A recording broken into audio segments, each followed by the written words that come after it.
Buenos días, amados hermanos. Una vez más delante de ustedes para poder alimentarnos con la poderosa palabra de Dios. La palabra es el pan que da alimento a nuestras vidas. La palabra es la luz que alumbra nuestro camino. La palabra, dice la Biblia, ¿con qué limpiará el joven su camino? Con guardar la palabra de Dios. Y hoy el Señor quiere darnos su delicioso alimento para nuestros corazones, para nuestra alma, para nuestra vida, al punto que esta palabra pueda llegar no solamente al pensamiento, sino también pueda llegar al corazón, pueda vivificar el espíritu, pueda llegar hasta lo profundo de nuestros huesos y podamos recibir la sanidad de Dios. Hoy el título de la palabra es: los pecados deben ser arrepentidos y los pecados deben ser perdonados. O en otras palabras, tenemos que arrepentirnos de nuestros pecados y también los pecados deben ser perdonados.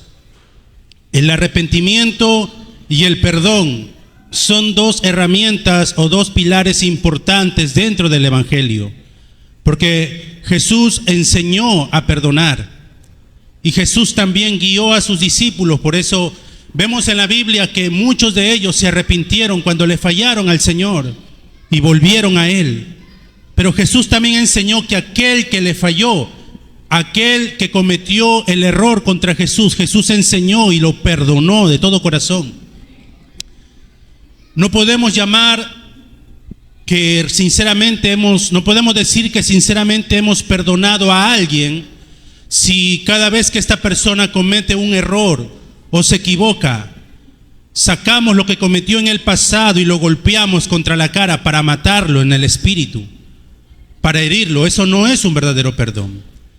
No podemos llamar que me he arrepentido sinceramente si no ha nacido de mi corazón arrepentirme de mis pecados y de mis errores.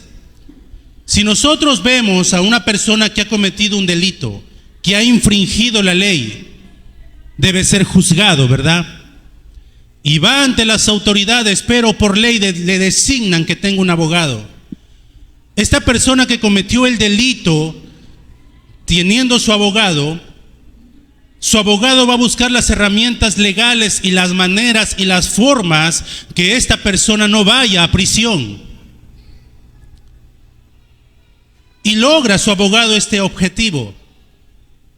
Cometió muchos delitos, pero logra de que los delitos que él cometió, los errores que esta persona cometió, sean no aplicables para él. Y utilizando la ley, le da vuelta a la ley, busca maniobras, dobles sentidos que diga la ley y defiende. Y esta persona, al final de todo su proceso penal, sale libre sin ningún cargo.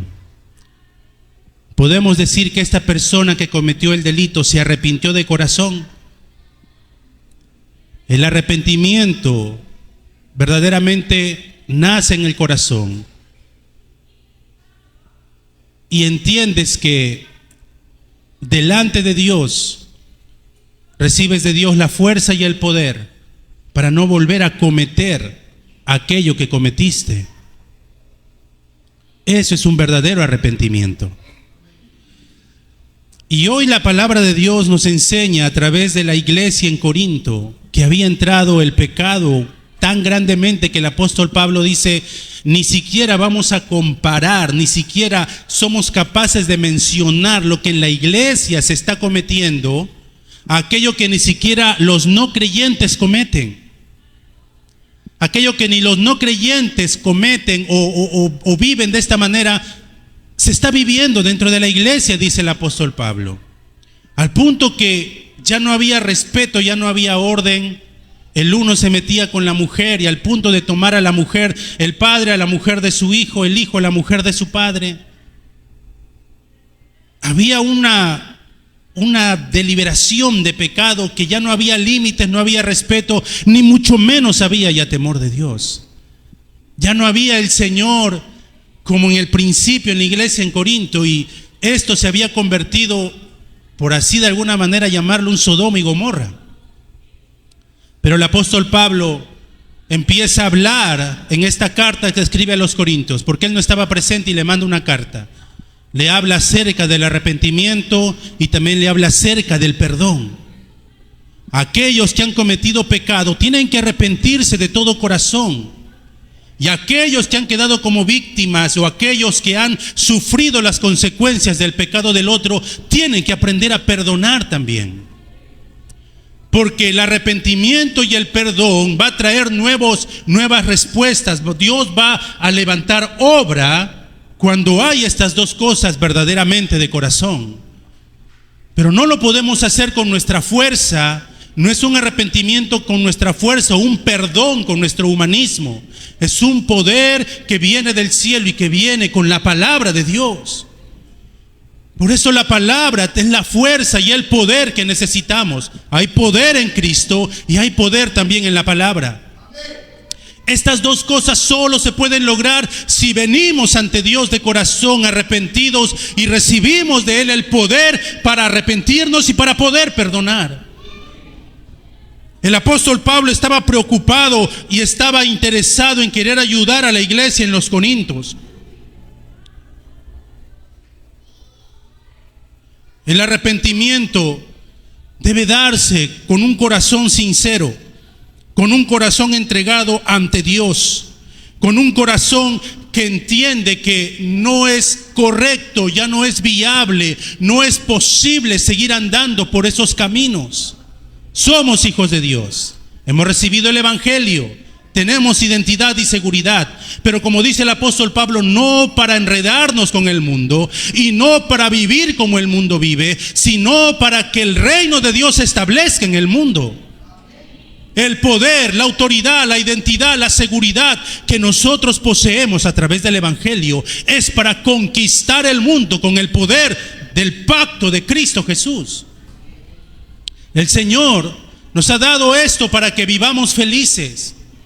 Pablo dice en Romanos capítulo 6 que el pecado antes se enseñoreaba de nosotros, era nuestro Señor, era nuestro amo y nos llevaba a vivir conforme nuestro Señor llamado pecado nos llevaba, nos guiaba a hacer las cosas. Pero ahora somos hijos de Dios y el Espíritu Santo mora en nosotros. Y el Señor no nos ha dado un espíritu de cobardía, sino un espíritu de poder, de amor y de dominio propio.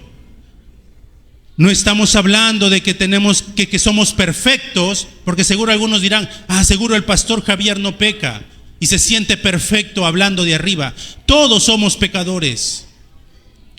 Pecadores que cada día nos ponemos delante de Dios. Nos tomamos la palabra, oramos con la palabra. Nos sumergimos en el Señor y nos llenamos del Espíritu Santo para poder ser esos embajadores, esos representantes de Cristo aquí en la tierra. Por eso Pablo dice, si alguno de ustedes pecare, abogado tenemos delante del Padre. Hijitos míos, si alguno de ustedes peca, no debe quedarse en ese lugar, tiene que levantarse. Estoy hablando del pecado de acción, pero también existe el pecado original. Y es el pecado que tú y yo no hemos cometido y que no se va o no se quita dejándolo de hacer, porque es un pecado que no hemos practicado, pero que se nos heredó, se nos transmitió por nuestros primeros padres, Adán y Eva. El pecado que cometieron en el huerto del Edén es el pecado original que solo Cristo puede quitar de nuestra vida. Es el pecado que solo Cristo puede limpiar, que solo Cristo puede arrancar o desactivar, como dicen algunos teólogos. Se llama desactivar, pero yo les digo, queda sin efecto el pecado original.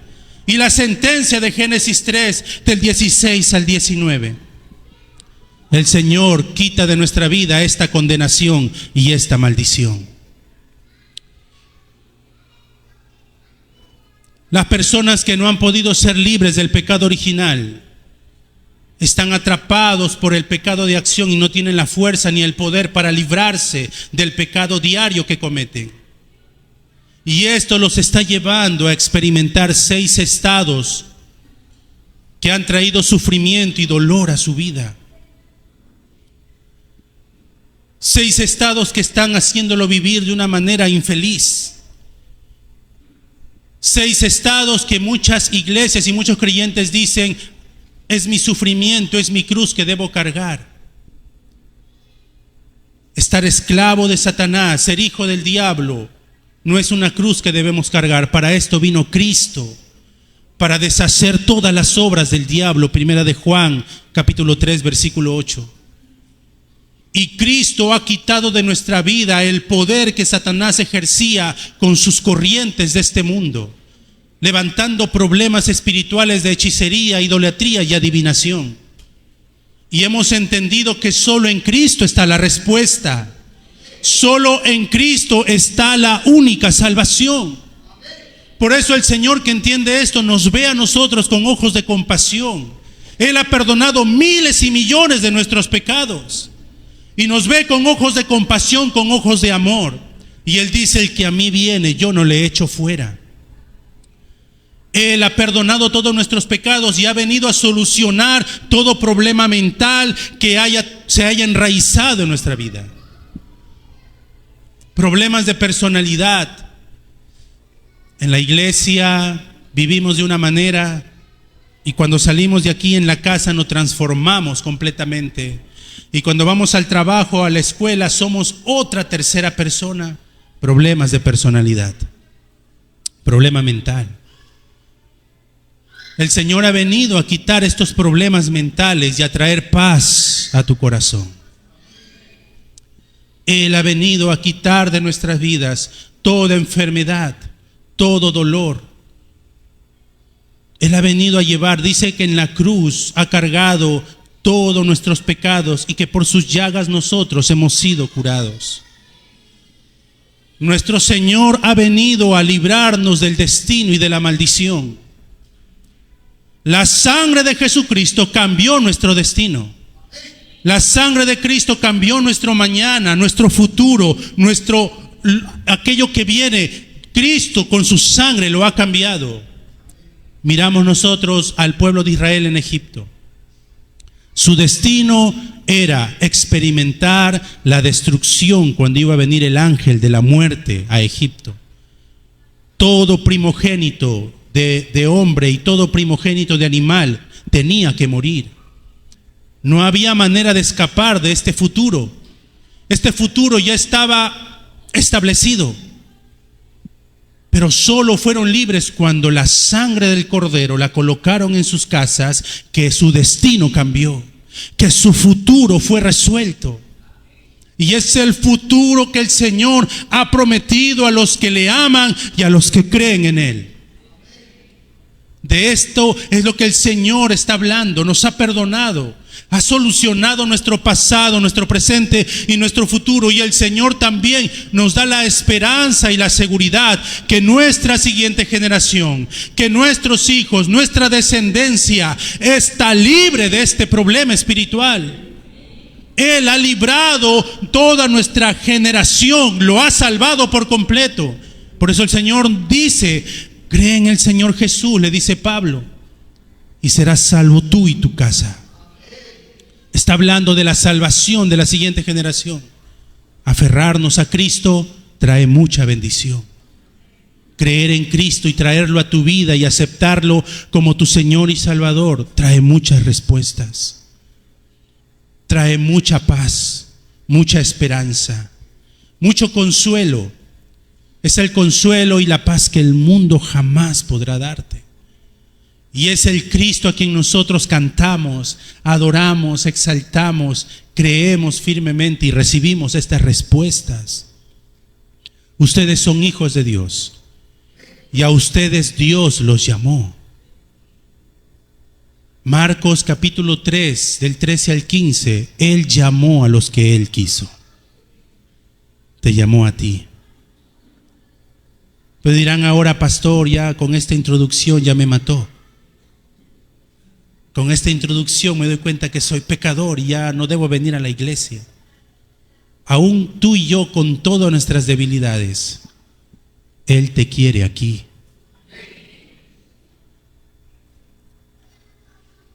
Él te escogió a ti.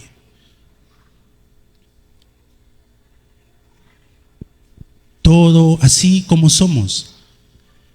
En Efesios capítulo 1, del versículo 1 al 5, Pablo le dice a la iglesia en Efesios: ustedes han sido escogidos por Dios antes que el mundo fuese hecho, antes que el cielo esté en su lugar y el Señor separara la luz de las tinieblas, y antes que el Señor ordenara la tierra, porque la tierra estaba vacía y desordenada, dice Génesis 1 del 1 al 2, y la tierra estaba desordenada, vacía, y todo estaba cubierto de tinieblas, de oscuridad. Aún antes de que el Señor se pusiese a ordenar todo, Él te escogió. Eso dice la Biblia. Antes de la fundación del mundo, te escogió y te santificó. Jeremías 1:5: antes que estuvieses en el vientre de tu madre, ya yo te conocí. El Señor te quiere aquí. Él te escogió, Él te llamó. Y solamente los que podemos aferrarnos, si tú y yo nos aferramos a esta identidad, yo soy el que Dios quiere. Si podemos creer, yo soy el que Dios quiso, el que Dios quiere, yo soy el que Dios ha escogido, Él me eligió a mí. Podrás tener la fuerza de superar tus debilidades, podrás tener la fuerza de sanar tus heridas, podrás tener la fuerza de perdonar si entiendes esta identidad que hoy la palabra de Dios nos está transmitiendo. Tú eres el que Dios escogió. Te llamó el Señor a ti, no te llamó tu hermano que está a tu costado, no te escogió tu esposa que te ha traído a la iglesia, no te escogieron tus padres que hoy te han traído a la iglesia, te escogió Dios, Él te llamó, Él te quiere, Él te quiso, Él te ha puesto aquí. Y antes que el mundo fuese hecho, el Señor te llamó a ti. Dios te ha elegido. Y es una bendición y es una palabra que puede consolar nuestros corazones en estos momentos. Y nosotros que poseemos esta identidad tenemos la misión y la labor de salvar la iglesia, de restaurar el campo, de transmitir el evangelio, como Priscila y Aquila lo hicieron. En una época de mucha oscuridad, donde la palabra, donde el evangelio se había perdido de la iglesia, Priscila y Aquila permanecieron firmes. Siendo el equipo de Pablo, pudieron ayudar a Corinto a que la iglesia pueda restaurarse otra vez. Un matrimonio que le creyó a Cristo, un matrimonio que sanó con esta identidad, un matrimonio que no se dejó cubrir por la oscuridad, sino un matrimonio que se puso delante de Dios, que pudo perdonar, que pudo amar, que pudo arrepentirse y que pudo con este amor levantar la iglesia. Es lo que Dios busca dentro de la iglesia, una iglesia que pueda arrepentirse y una iglesia que pueda perdonar también. ¿Por qué, pastor, tenemos que perdonar? Porque el perdón, amados hermanos, puede salvar a mucha gente. Ese es el punto número 1 del desarrollo. El perdón salvará a mucha gente. No solamente trae sanidad a tu vida, el perdón salva a muchas personas. José se convirtió en el primer ministro, en el segundo con más grande poder después de Faraón en Egipto. Mas no se aferró a este poder para acusar a Potifar ni cobrar venganza de la esposa de Potifar. Los perdonó y así pudo salvar mucha gente. ¿Pudo José vengarse? José podía, tenía poder. La mujer que me mandó a la prisión sin que yo le hiciese nada. El hombre que no creyó mi palabra y que me mandó a la cárcel. En Génesis 45:5, José se encuentra con sus hermanos, quienes lo quisieron matar y luego lo vendieron. Mas José le dijo a sus hermanos, porque ellos estaban de miedo al enterarse que era José. Ellos tenían miedo y pensaban que José iba a tomar venganza y que no se había olvidado de lo que hicieron con él cuando él era un niño. cuando él no tenía forma de defenderse, cuando él era un pequeño que no podía vencer la fuerza de sus hermanos. Y ahora que José era un adulto y tenía poder político y que gobernaba en Egipto, tenía todas las herramientas y la manera de poder destruir a sus hermanos. Pero José, en la palabra de Dios dice que José confesó y le dijo: Dios me ha enviado a mí a este lugar, Dios me ha enviado aquí para salvar a mi pueblo. Y José no solamente los perdonó, no solamente limpió su corazón con un perdón genuino,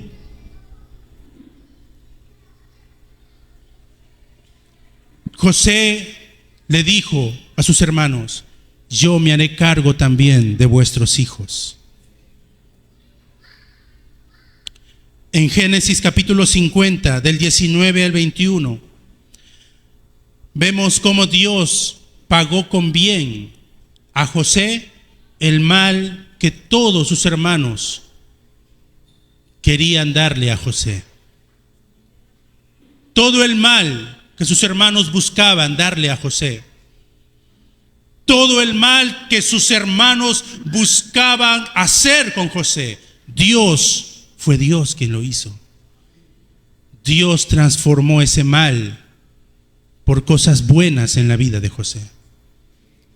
Si podemos nosotros recibir el poder que perdona, podemos salvar a mucha gente por este poder que Dios da. El verdadero poder del Evangelio es el poder que recibimos nosotros para poder perdonar. Debemos tener el poder de perdonar para poder salvar el mundo. Punto número 2, el perdón que cambia una generación. Filemón recibe la carta de Pablo, una carta inesperada de la cárcel. Y Filemón habrá dicho: cuán pequeño es el mundo que Pablo se encontró con Onésimo, este ladrón sinvergüenza que me robó y yo lo metí a la cárcel por ladrón. Y Pablo se encuentra con Onésimo en la cárcel. Y Pablo le manda una carta a Filemón y le dice a Filemón que ahora Onésimo ha recibido el Evangelio y que lo reciba nuevamente. Lo primero que Filemón naturalmente tuvo que haber pensado es: este ladrón sinvergüenza tiene que estar en la cárcel, yo no lo puedo perdonar.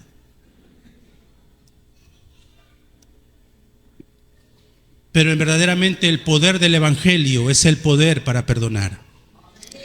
Si decimos conocer a Cristo y decimos que conocemos el Evangelio, que Dios nos dé de este poder cuando damos el culto, cuando cantamos, cuando oramos y cuando nos ponemos de Él todos los días durante la semana, que Él nos dé el verdadero poder para perdonar y para salvar una generación. Filemón perdonó a Onésimo y lo recibió nuevamente. Onésimo se convirtió en uno de los evangelistas y uno de los obispos de la iglesia en Colosas. Onésimo pudo restaurar su vida, recibió el perdón de Filemón y se levantó como un gran instrumento que Dios usó para la evangelización y para las misiones. El poder del perdón que puede cambiar una generación.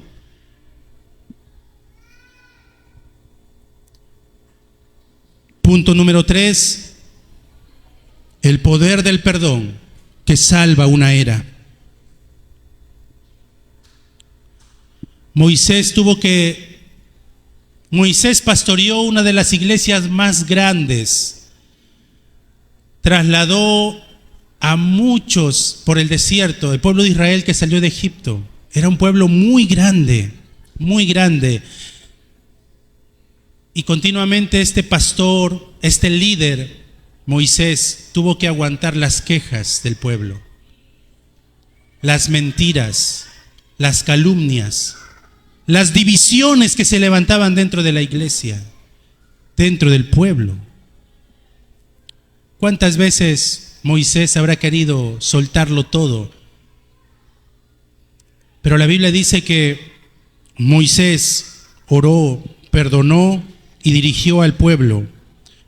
Por 40 años Moisés los guió. Muchos pudiéramos haber abandonado ya este tipo de situaciones, pero la fortaleza de Moisés no venía de su corazón. El poder de Moisés no venía de su pensamiento de levantarse por las mañanas y decir mente positiva, mente positiva. No venía de allí su poder de Moisés. Su fuerza y su poder venía de nuestro Señor Jesucristo, nuestro Dios. Y con este poder que Moisés recibió pudo guiar y perdonar y orar por un pueblo que continuamente lo acusaba, se quejaba. Dice la Biblia que era un pueblo tan mal agradecido que estaban comiendo las codornices, masticando la carne, qué rico saboreando sus codornices a la brasa, y ni siquiera terminaban de masticar y estaban hablando y decían, ¿podrá Dios tener el poder de mañana también darme carne? Totalmente malagradecidos. Pero es el poder que Moisés recibió para poder salvar toda una era. Eliseo se vio rodeado por un ejército arameo mucho más grande y él estaba solo, acompañado de su sirviente. Y rodeado Eliseo oró a Dios para que su sirviente vea y que había un ejército de ángeles detrás de los arameos.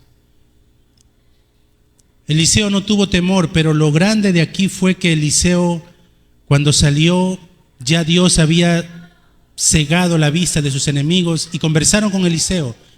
Venimos a buscar un hombre llamado Eliseo. ¿Lo conoces? No lo reconocieron, Eliseo, él estaba ahí. Ah, sí he oído de él, le dice, pero no está aquí, está en otro lugar. Vamos, los llevo. Y los llevó al ejército arameo hacia el pueblo donde estaba Israel. Y cuando llegaron, la ceguera Dios le quitó de los ojos y se dieron cuenta que estaban en medio de todo otro ejército. Y todos esperaban que Eliseo diera la orden y diga, mátalos. Y le preguntaron, Eliseo, ¿qué hacemos? ¿Los matamos a nuestros enemigos? Eliseo le dice, nadie va a tocar un pelo de ellos. Nadie los va a tocar. Sino que al contrario, denle de comer, denle de beber y despídanlo que se vayan. El poder que Eliseo recibió para perdonar a sus enemigos, que al punto que le dio hospitalidad a un ejército invasor, es el poder que Dios ha prometido a aquellos que le aman, a aquellos que están delante de Dios. Porque no es un poder que va a llegar mientras ves la televisión, no es un poder que va a llegar mientras vives la vida libre por la calle, no es un poder que va a llegar así. Es un poder que solo va a llegar cuando tomes la palabra y ores. Pablo tuvo tanto poder para perdonar que oró por sus enemigos. Pablo sanó a muchos enfermos, visitó las sinagogas y habló a muchos remanentes, a muchos niños, de que Jesús es el Cristo. Y no solamente Pablo, vemos a un hombre llamado Esteban, acusado de herejía por hablar de que al Jesús a quien habían crucificado, él era el Cristo, el enviado de Dios. Y lo apedrearon, pero aún en medio de su sufrimiento y de su dolor, Esteban oró por los que le estaban asesinando y le dijo, Padre, perdónalos, no le tomes en cuenta este pecado. El poder que tuvo Esteban para orar por aquellos pecadores o por los pecados de sus enemigos que lo estaban matando. Como conclusión,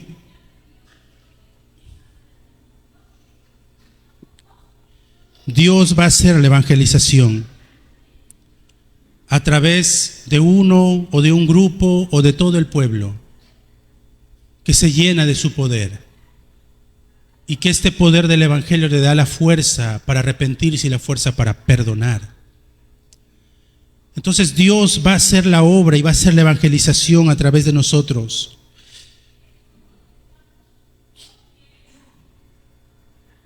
El perdón viene de Dios, por eso también tenemos que ponernos delante de Dios todos los días para arrepentirnos de nuestros pecados. Algunos, porque hemos recibido tanta seguridad y tanta identidad, pensamos que no tenemos que pedirle perdón a Dios por nuestros pecados. No, el Señor ya sabe ya. Él ya conoce, ya sabe cómo soy. Pero delante de Dios, poner tu debilidad y tu pecado delante de Dios todos los días no es malo. Y pedirle perdón por el pecado que cometiste no es malo. El Señor te perdona, te limpia, te fortalece, te da la paz y puedes levantarte una vez más. El perdón también ayuda a otros a volver a Dios. Por eso Jesús nos enseñó a orar y a perdonar. Señor, ¿cuántas veces tengo que perdonar a los que me ofenden? Le preguntan a Jesús. Y Jesús le dice, 1, 2, 3, 7 veces, 10, 70 veces 7. Le dice Jesús a sus discípulos. Porque el poder perdonar de corazón va a hacer que muchas personas puedan volver a Dios. Muchas personas puedan volver a Cristo. Jesús perdonó a muchas personas, a pecadores. Jesús perdonó y comía con publicanos, caminaba con pecadores, los perdonó en el corazón. Siendo el Cristo, nos da el ejemplo de poder perdonar los pecados de otras personas y también orar por ellos, para que el pecado de ellos también sean perdonados y puedan encontrarse con Cristo nuestro Señor. Nosotros somos la iglesia del Señor, y con esto termino. Somos tú y yo el templo del Espíritu Santo, dice su palabra, y tenemos que levantar una iglesia que pueda salvar a cualquiera. En otras palabras, yo que soy la iglesia, yo tengo que levantar esta iglesia con la capacidad de salvar a cualquier persona, sin prejuicios, sin condenación, sin legalismo, sino levantar una iglesia que yo tenga la capacidad de transmitir el Evangelio a todo tipo de persona. Porque este poder del Evangelio nos ayuda a abrir los ojos espirituales para poder hablar del problema espiritual y de las cadenas que hoy las personas tienen sobre sus vidas.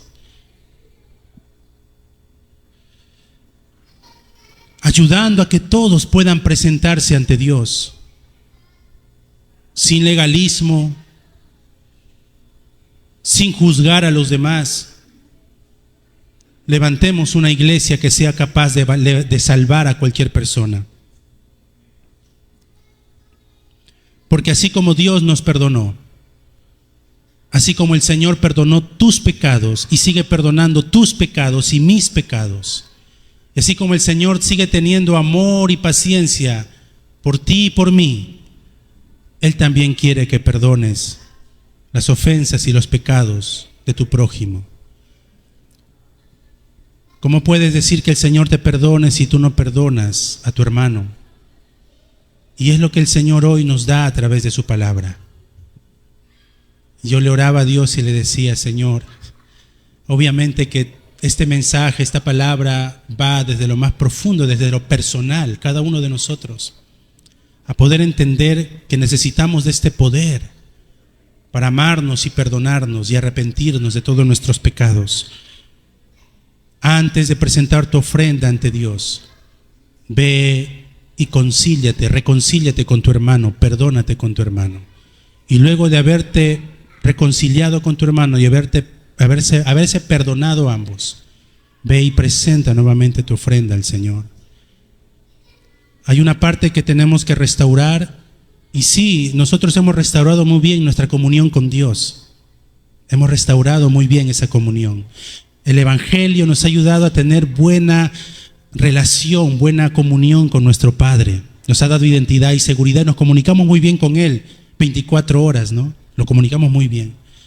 Pero la otra parte también que tenemos que sanar, y es la parte que la palabra también habla, es nuestra comunión con nuestros hermanos.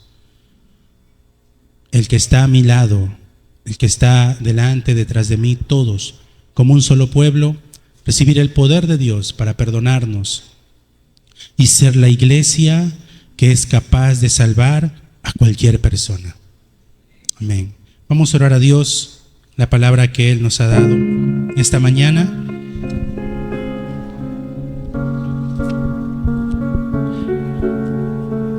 Padre, te damos las gracias por tu palabra. Señor, como dice tu palabra, nada hay oculto delante de ti. Tú conoces todo lo profundo de nuestro corazón. Queremos pedirte perdón por los pecados que hemos cometido y por las fallas y los errores que hemos cometido contra nuestro hermano. Te pido, Dios, que perdones los pecados que hemos cometido en el día de hoy. Con un corazón arrepentido, queremos pedirte perdón y pedirte que nos llenes del poder de tu Espíritu Santo. El Espíritu que ahora mora en nosotros y que nos da la seguridad que el Dios Trino está sentado en nuestro corazón.